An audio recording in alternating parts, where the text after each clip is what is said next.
So, if you're down, I'm down. Does that mean we're going steady? That's a little corny. I don't know. I don't live in the 1950s. It's not that old. Goodness.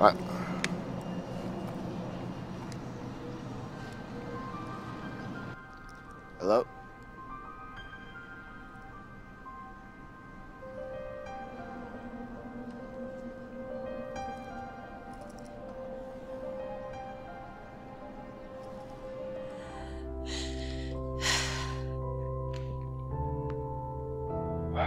Well, sometimes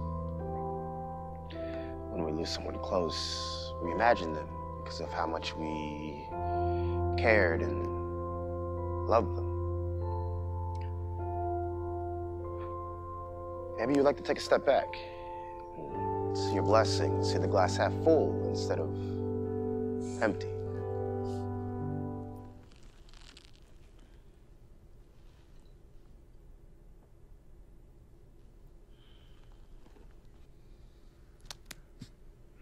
What the hell? What's that for? You weren't at work today. And was it to you? Yo, come on. God. Who you trying to be? Big brother? Shit. Where were you when I needed you? There's no glory without paying a price. Just depends on how much you want to pay. Better touch a strawberry, yeah. They said we were too young to love, but that's on the contrary. Yeah, I'll admit, it was a little scary. We were moving so fast, never really thought about who I was gonna marry. Never popped the cherry. All I really knew was fuck my last relationship, and now when I'm in clarity. Yeah, I miss you. We never really had an issue, besides the guy trying to come between me and you. I would've liked to continue, cause you always...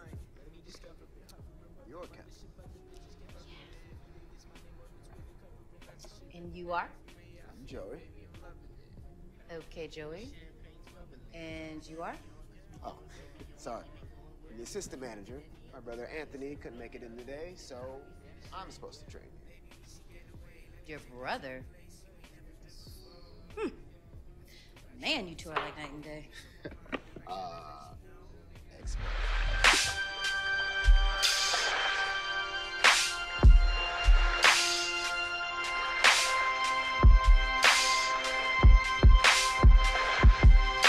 We living and out there. We living and out there. We living and out there.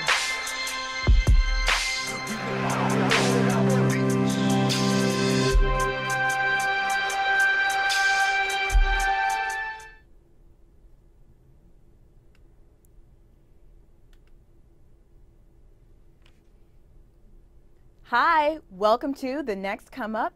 I am Desiree Monet, your guest host, and today we have with us Phil Terry, also known as Phantom from DYD, music artist, actor, and paralegal.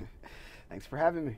Wow, so I was checking out your reel here, and I see that you're from Cincinnati, you're Cincinnati based? Yes, definitely. So what's the scene like out there, you know, for actors, filmmakers, anybody in the media? Well, it's on its way up. We have, I think, started... The next come up, The yeah. next come up, exactly. Yeah. It's become, I think, we have potential to be a hub.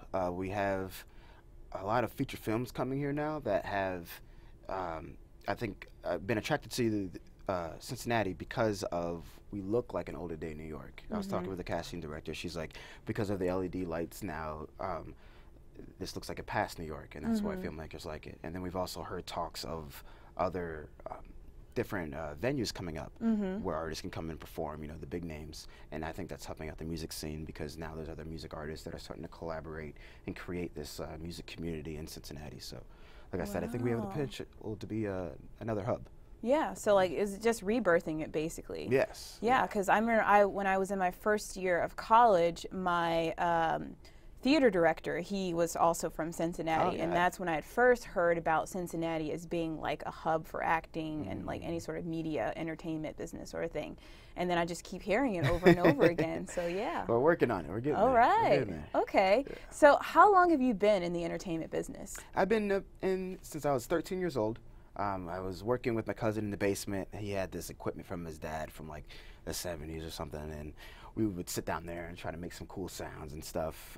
I was really shy at first. I really didn't want to do it, but he convinced me. He's like, hey, you know, we're going to do this. It'll be fun. It'll be fine.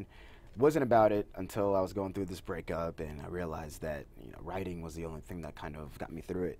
So that's what really got me into music, and I started doing it for the rest of high school and everything, and got into college, and it started to finally get somewhere. And I went to Chile in South America, and I started performing in the clubs down there, and I was also taking some classes. And when I was down there, this actress who's on this Chilean soap opera came up, and she's like, hey, do you want to be an extra in this film? And I was like, sure, why not? You know, I have nothing else to do.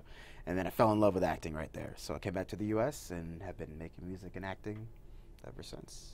Wow. So music is more like that's your first That love? was, yes. And then acting is like second sort of thing? Yeah. I mean, I hate to rank them because Yeah, you don't know, want to put like it's like your every like your Right. heart like yeah, I I get just it. love I totally entertaining is just- yeah, that's it's you. Yeah. Yeah. So you've performed at shows where there are like hundreds of people. Like that must be like an amazing, awesome experience. What is that like? Tell me. It's awesome. Yeah, it is. It's lovely. It's when you get on stage, you start to become the persona that you're creating. You know, I become Phantom, and I get up there and I just get really into it, and I start doing things that I don't even realize that I'm doing. You know, I'll get off stage and people will come up and be like, hey, I love when you did this dance move, or when you were doing all this kind of stuff, and I'm like, thanks, I don't remember that, but I appreciate it. Wow. Yeah. So Phantom, like why did you decide to come up with this name? Well, I do get that question often. When I was 13, I wanted to be Ghost until I found out about Ghostface Killah and copyright issues, couldn't do all that kind of stuff. So I wanted to still personify myself, and I'm not really one to talk about myself, you know, unless I'm doing these kind of things. But I really wanted to use Phantom because you see Phantom, you see what it looks like, you see the hood, but you don't know what's underneath the hood. And that's kind of where the music comes in. It's like you find out what's underneath the hood by listening to the music, and that's where Phantom comes from. Wow. Okay. Interesting. Yeah. So, can you tell me about a time where you performed and it didn't go so well? Or Yeah, I've had a couple of those. I guess the first time it ever happened, it was a learning experience. We had done this show at this coffee shop. You know, 50, 60 people came out. It was great. So we had a great time. We were like, let's do it again. But we were in the same city, in the same venue. And people were like, well, we just saw you. Why would we come again? But we didn't get that. We were like, we're going to do it anyways. But 10 people showed up. Had a good time anyways. It was a blast. We just used it as a practice kind of thing. And then another time that was bad, I was performing out in Rhode Island. And before the show had started, I had gotten together with one of the other artists doing the show. We were like, hey, let's create a new song for this. So I was like, cool, let's do it. And then my friend shows up that I hadn't seen in years, and she's like, hey, you know, let's go take shots at the bar. I was like, sure, you know, I haven't seen you in forever. We're going to have a good time. yeah. But I'm hosting the show, right?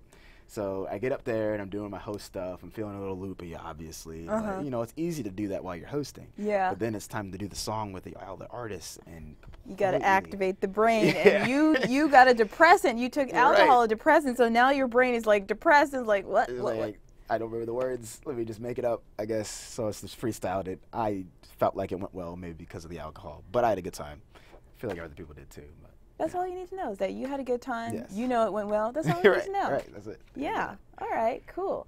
So, you're in a relationship, right? Mm-hmm. Now, how does that how do you manage or how does that work? Being in a relationship and being in the entertainment business, because you know there are a lot of females who are very attracted to men who are in a position of power, you know, and especially in the entertainment industry. How do you deal with that? You know, I feel like a lot of it is, you know, managing, you know, on her side. Like, I feel like it's nice to have an independent woman, you know, somebody who can also take care of themselves. You know, she's got her own stuff that she does, and then I do my stuff, and she understands my stuff. And I think that's where a lot of it comes in when I'm talking to new artists that are in relationships. They're like, my boyfriend or my girlfriend is mad at me for this or that. I'm like, you need to be upfront with how this is going to be. And there is situations that are hard on both of you, but as long as you talk it out, don't let anything kind of muster. I think that's usually the best bet, because at the end of the day, they're your number one, and that's how it'll be. She's number one. I like that. Can you go into more depth about that? What does that mean for her to be number one? I feel like it's, at the end of the day, everybody knows what's up, and you kind of go through this learning process where you know how to manage your career and manage your significant other. And, it's, like I said, it's a learning process. It is. Now, when you say manage your significant other, can you elaborate on that? What does that mean to you, to manage? Like you manage your time, Okay. You don't put things over them, you spend time with them, you don't overwork yourself to the point where all you're doing is loving entertainment. And I think that's really important, whether it goes for your significant other, your family, or your friends. Like, you need to make sure that you're well-rounded. If you want to be happy in entertainment, you want to be around happy people, not just the people who are around you because you're doing entertainment. I see that. And how do you so she must be like of great value to you then, basically. Of course, yeah. Oh, yeah. Okay. All right. So, tell me about Do Your Dance Publishing. Like, how did you develop that? How did that come about? Well, Do Your Dance started as a group. It started with me and my cousin in the basement, and he's like, hey, let's get some other singers, let's get some other rappers. It'll be a great time, we'll have fun. But that's when I kind of found out that people don't really follow through on the things that they say. So it ended up being just me and him, and it was great. I loved rapping with him. He's my cousin, he's my family. But then, he started to kind of want to fade out, and I started working with another guy from my high school, and we and him were underneath DYD, and we became a group. But then again, he started to kind of fade out, and I was like, I want to do this. This is happening for me, whether or not anybody else is joining. So I was like, Do Your Dance is do you. Be yourself. Do what you're put on this earth to do. And that's where the branding kind of came in. And I was like, look, Do Your Dance needs to be bigger than just me. So then that's when we kind of created this DYD Deleth Records. Deleth comes from my music partner. His name's Scrooge on the track. And me and him been working together for years, and we created DYD Deleth Records, and we signed our first two artists, Impact and Tomei. We released their first two singles on Friday. On Friday? That's yes, coming up. Yeah. Wow. Friday the 13th. And oh. Yeah, we released it. Bold. You went on a day that's like infamous, but you decided, nope, we're going to release right. it on then. We're okay. Gonna change it. We're going to change it. Yeah. And and now we have Do Your Dance Publishing. I love it. I love it. So what type of artists do you look for or are interested in, signing? We don't focus on genres per se.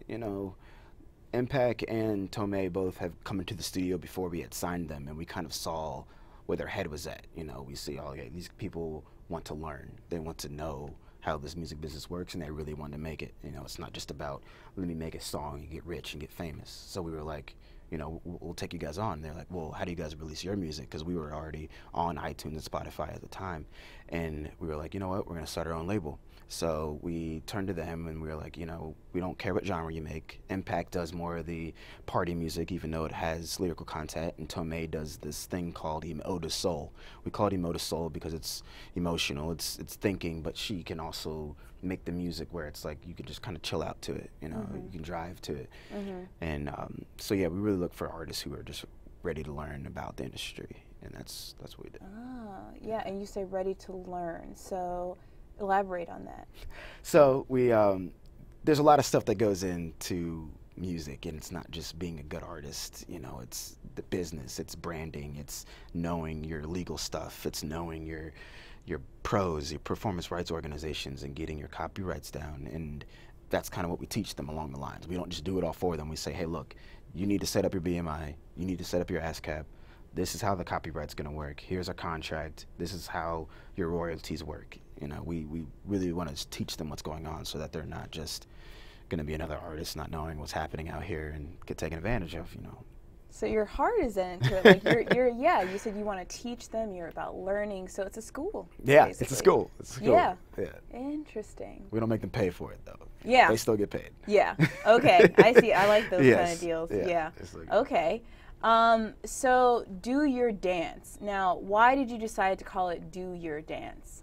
So Do Your Dance is like, be yourself. Do do what you're or put on this earth to do, and that's where, the passion comes from. Whether it be entertainment, whether it be teaching, whether it be being a doctor. Just don't let anybody stop your dreams. Life's too short. Okay. Now tell me about that song that was in your reel. What's the name of it, by the way? Champagne. Champagne. Now, Yes. just from let me just talk to you about the title. Like, can you elaborate on that? Because I like it. Like, I like the wordplay that you did. Like, it sounds like a drink, but the way that you spell it is not exactly the drink. So, could you go like into depth about that? Yeah, so it comes from a place of pain, and that's where the pain in champagne comes, and the champagne part is drinking, drinking your pain, which obviously isn't something you should do, but that's where the song came from. The guy who wrote the beat, one of his friends had done a poem for the song. Okay. And first time I heard that poem, I was like, all right, I need to think of a situation in my life where something like this has happened. And I thought about the situation that happened to me when I was back in high school. I had met a girl and everything was going good, and then I ended up losing my phone, so we ended up not being in contact ever again. Wow. So it was just like, it was a little salty. So yeah, that's where I was like, what, I'll think about that situation when I'm writing the song, and that's where it comes from. Wow, Yeah. interesting. I like that. And like, so you say the song came from originally hearing a poem, and then from that poem you got inspired to write the song. Yeah. Wow. He had told me about the concept and everything, and I was like, oh, it sounds great. Like, I couldn't really get into it. Even the producer is a very eccentric beat maker, and I didn't know how to take the song until I heard that poem. And then when I heard the poem, I was like, yeah, all right, I got sometimes, this. There's many ways to skin a cat, and like there's many ways to access, like to get a connection. But that's interesting that you said that. So I wanted to ask you about your process of like, songwriting, like shows. Like, how do you get into the process of your songwriting? So yeah, songwriting, what I do is whatever genre we're kind of dabbling with. I do hip hop, but we do a lot of like fusion. We'll add some jazz, we'll add some EDM, that kind of stuff. And if we're on like a party song for like the next like week, I'm just playing party music, and it gets kind of repetitive. Oh, I see what you're doing. So then I get kind you of get like it in your that mood. system, Right. yeah. So then you'll reproduce the same thing that you've been putting in. Exactly. Ah, right. Or if I'm interesting. writing like a deeper song, I'll listen to, it's not even just hip hop. I'll listen to anything that has that emotion to it, and then I'll sit down usually at night, probably like 2 o'clock in the morning. That's very interesting technique, because it's the same thing, like, because I'm also an actress, and like when I was in studying, they would say that a lot. Like, we'd have specific like we'd have an acting technique class, and then 2 weeks we work on specific techniques, and so one of them was called environment, which is what you're talking about. And it was like, how do you respond to your environment? Like, if you're in a very cold place, what is your body doing when you're in a cold place? Right. And so, you have to, maybe the room is super hot, it's 90 degrees, but you need to make me believe that it's cold. Yeah. And so, like, you have to be in your environment in order to make it, real, organic. So you're saying the same thing with music, is that, in order to produce this certain track, I have to get into this environment. Right. It's, even with gardening, if I want to grow, avocados, I can't grow them in Alaska because it's not the right environment. It's not gonna happen. It's not gonna work. Yeah, it's not the right environment. Very interesting. Yes. Yeah. And what is your process like for, coming up with shows, like, putting together shows? So with shows, it might be excessive. Maybe it's just because of how much I love doing it. But as soon as I get the show date, from then on, prepare how I'm going to do the show. So I'll sit down and I'll figure out what venue I'm in, whether or not the audience is sitting down, or whether or not they're at the stage. I'll figure out if there's other artists on the set, what kind of genre do they do, and I'll kind of cater my music towards that. So if they're sitting down, I'll do more of my deep stuff. I'll do more of the thought-provoking. If they're standing up and they're ready to party with me, I'll think of different choreographs that I can do and dance, and I'll think of different banter in between each song and try to keep that word for word and practice that over and over and over again until it becomes second nature kind of thing. And then get on stage and it'll happen. That's kind of interesting. Yeah. Does it feel organic even though you've planned it all out? Like, I mean, the fact that it's still working, I guess, I hope it does. You know, like, there's never been a time where people be like, oh, you look like a robot up there. You know, so I feel like, because I do it in front of a mirror to make sure that I don't seem like, you know, all right, I got to make sure I do this. Because, I mean, there is times that I improvise on stage, of course, but I do like to have my base just in case I get into a situation where I, you know, can't remember. wow. So, where do you see yourself in the next 2 to 5 years? Definitely, music-wise, releasing another album, getting the albums done for artists on the label. Acting-wise, I would love to start getting into being a character on a series. I really wanted to like develop a character from like scratch for like years. So I did the Quarter Water Juices series, and that was great. It was a good time, you know. But we only did it for a couple years. But I would really like to be part of a show where we get to, you know, start from like year one and go to like. Tell me about the quarter. How do you say it again? What's the Quarter title? Water Juices. Quarter Water Juices. Yes. What is that like? What do you know like in reference like why they came up with that title and what it? So I did talk to the writer and the director about this. So the story is actually about the director's childhood. It goes through like, you know, what he went to, and I get the luxury of playing the director, and he talks about it like childhood because Quarter Water Juices are those little hugs. I don't know what you call them out here. Yeah, he I know calls what them you're quarter talking waters. about. Yeah. He's from Detroit, and yeah, so quarter okay. water is childhood. Uh-huh. That's where that kind of comes from.